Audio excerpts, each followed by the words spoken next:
সবাই আমরা যারা এখানে আছি একদিন আমরাও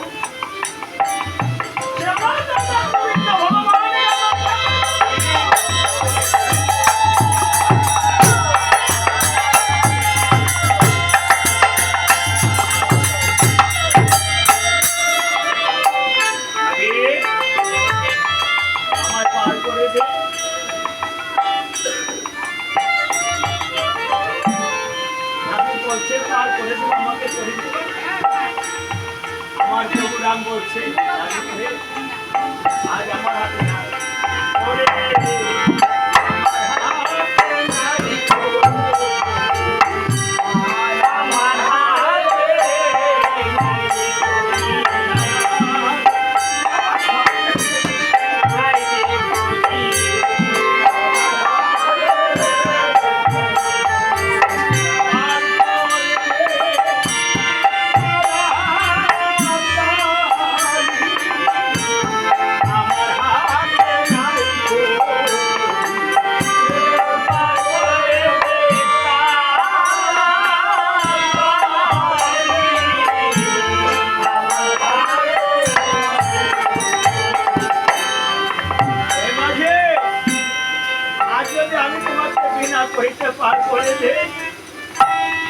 আমি যেদিন তোমার ঘাটে যাব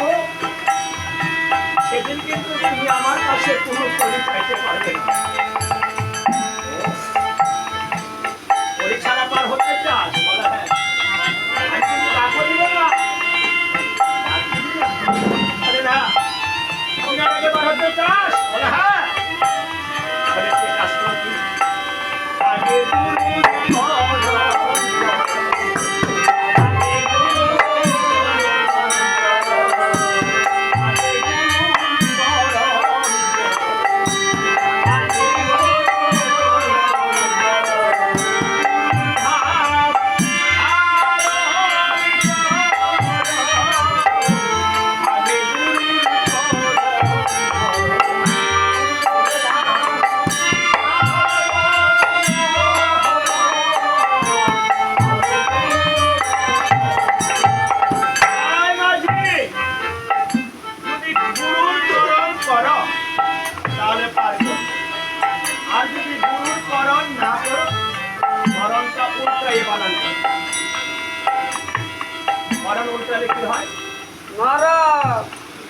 আগে সবাইকে বলছি গুরুর কাজ করো, গুরুর কাজ করলে গুরুর করণ করলে গুরুরূপে ভগবান একদিন তোমাকে পার অবশ্যই করবে। তাই হনুমান বলছে দেখো বান্ধবী তোমাকে কেন জানি মনে হয় চিনি চিনি গো। মনে হয়েছে ওরে জননী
হয়েছিল দেখা এক পাশে দেখা হয়েছে আর ঘরে ঘরে দেখা হলো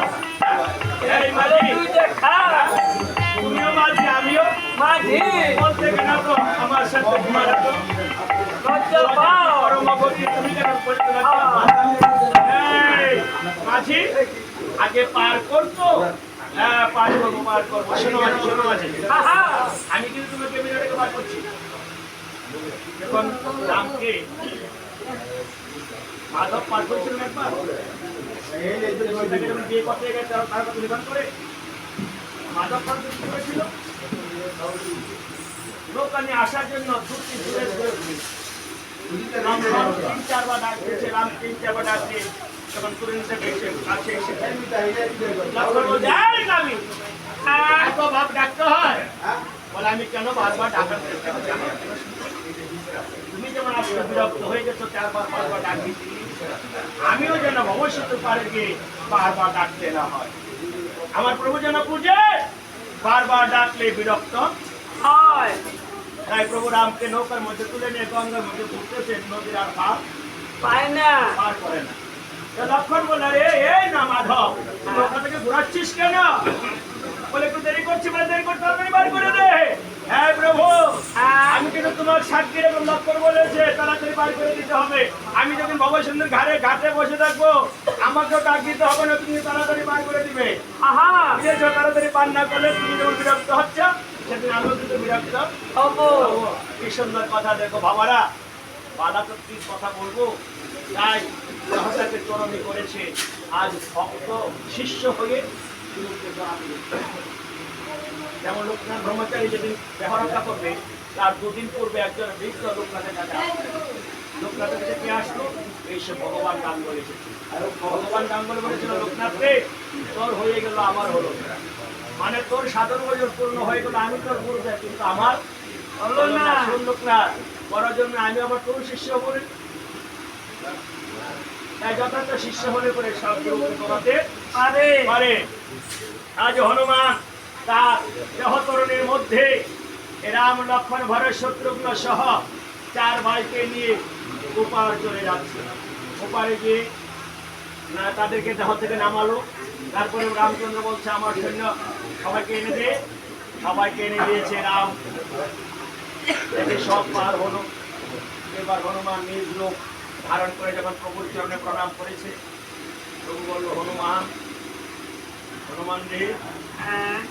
আমাকে যে উপকার করেছি সাথে আমি তোমাকে উদ্ধার করবো সাথে আমি তোমাকে বলে দিলাম যথার্থ শিষ্য হলে পরে তার গুরুত্ব করাতে পারে এই জন্য সবাইকে বলি মা গুরু যে মাধ্যম গুরু হলো একজন মাধ্যম তোমাকে ভগবানের সাথে সম্পর্ক যিনি করিয়েছিল,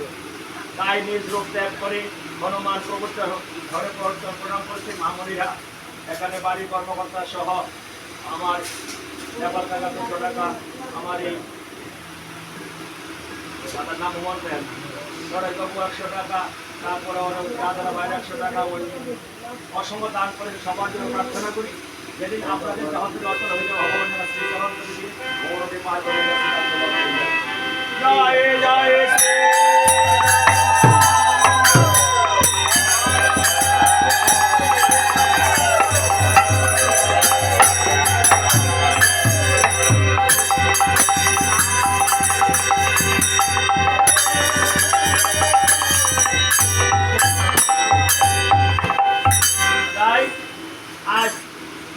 সহ সবাইকে নিয়ে আবার প্রোগ্রাম করেছে গমন।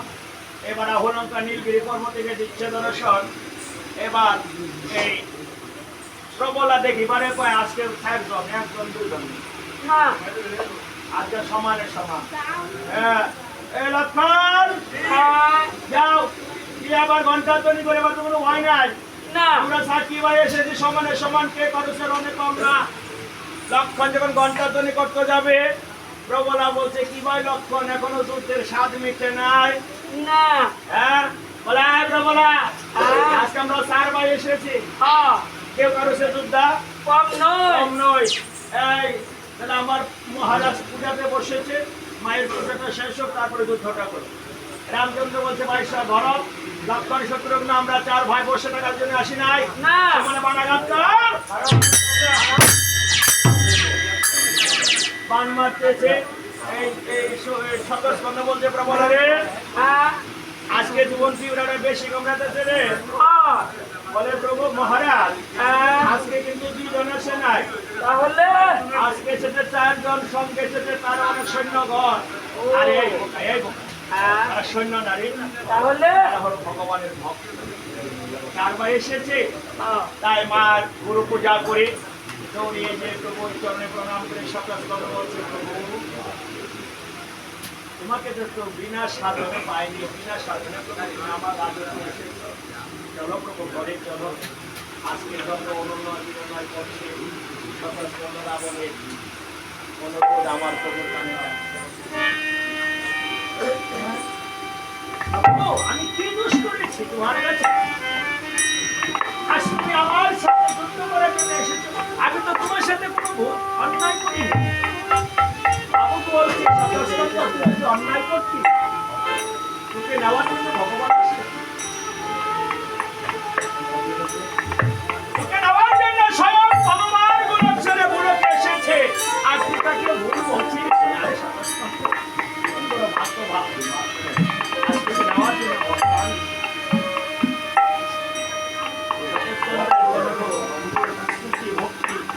আজ তুমি যখন যুদ্ধ করতেই চাও, তাহলে আমি আজকে যুদ্ধ আমি করবো আমার বলে তাই সতস্কন্ধ রাবণ 100 গদা হাতে নিয়ে বলছিল গদাগণ প্রবল যুদ্ধের স্বাদ আজকে মনের মতো গদায় গদায় যখন বর্ষ করতে লাগিল, স্বর্গমন্ত্র পাতার কম্পমান হইতে লাগিল। গদায় গদায় স্বর্গমন্ত্র পাতার হয়ে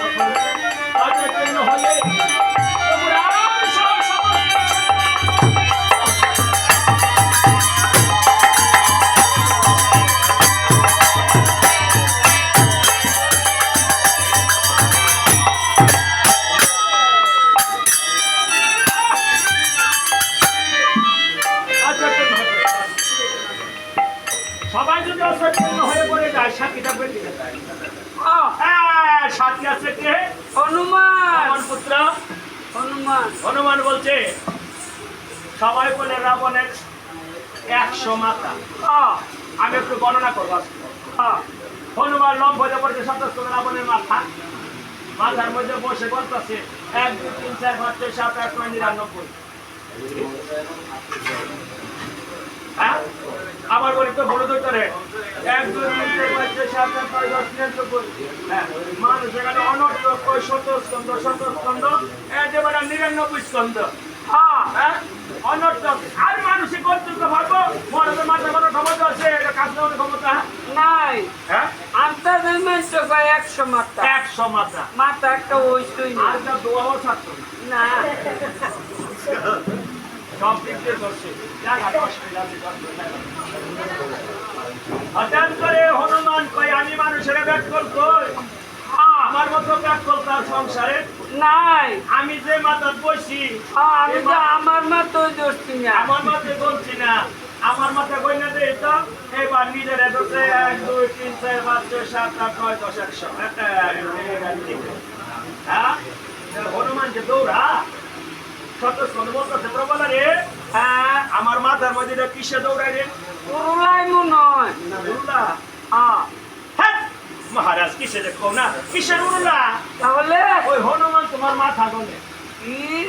হনুমান মাথা গনে হনুমানের লেজ জমা করে করে ভিতরে পড়ে যাবে না খাস করে খাবার করে দেয় লেজের মাঝে পুরো গুরুন্ডি আরম্ভ করছে সাতটা গুরুন্ডি দিয়া মারছে পরে থেকে হনুমান খায় অন্তপুরে সেটা আচরণে বলছে মা ওই আজ থেকে তুই বিধবা হইবি হনুমান ওই আমি বিধবা করব